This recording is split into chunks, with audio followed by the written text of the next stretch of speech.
Thank you for joining me. I'm Alexandra, and I want to talk about Shopify today. So, what Shopify does is e-commerce, and if I were sponsored by Squarespace, I'd basically be saying that Shopify is Squarespace for online stores, but I'm not.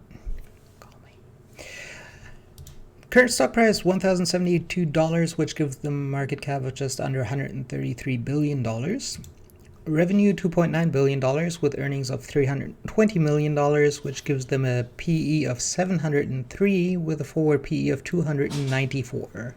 So not quite the value stock that you come to expect. Dividend is zero. Don't expect that to change, obviously.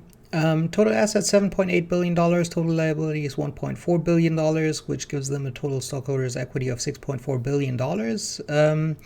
I do think that they could be investing that money a little better and have a more balanced balance sheet, because assets to liabilities ratio of over 5 is not great.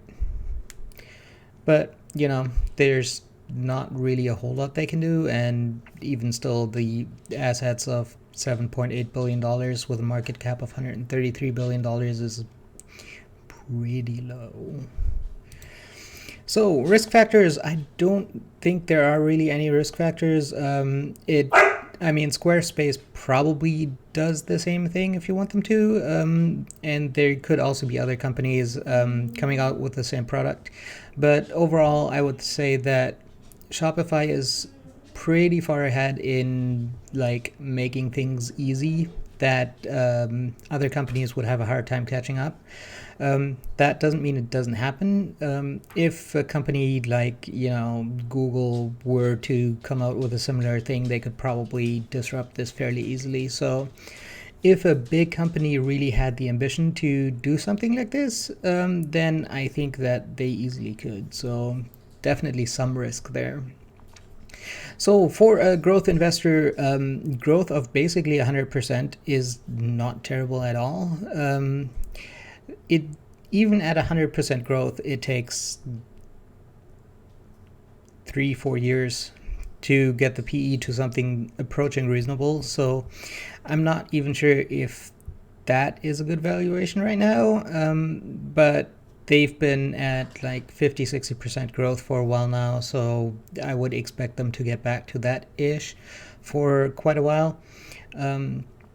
It's possible that they can reach 100% growth for a while, but I wouldn't be counting on it. So definitely worth a closer look, but it needs to be a very long horizon to even get to something approaching a decent profit. So if you were investing for the next 10 years, probably worth a closer look. Not sure if it can make significant money and if the valuation can approach something reasonable within that time.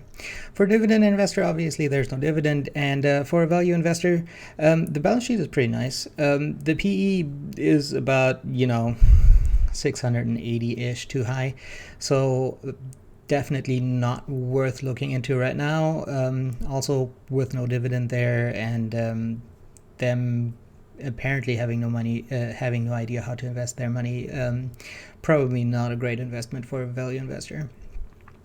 That's it for me for today. If you like this video, make sure to subscribe. I'm coming up with more videos every day before market open. I hope you have a successful day.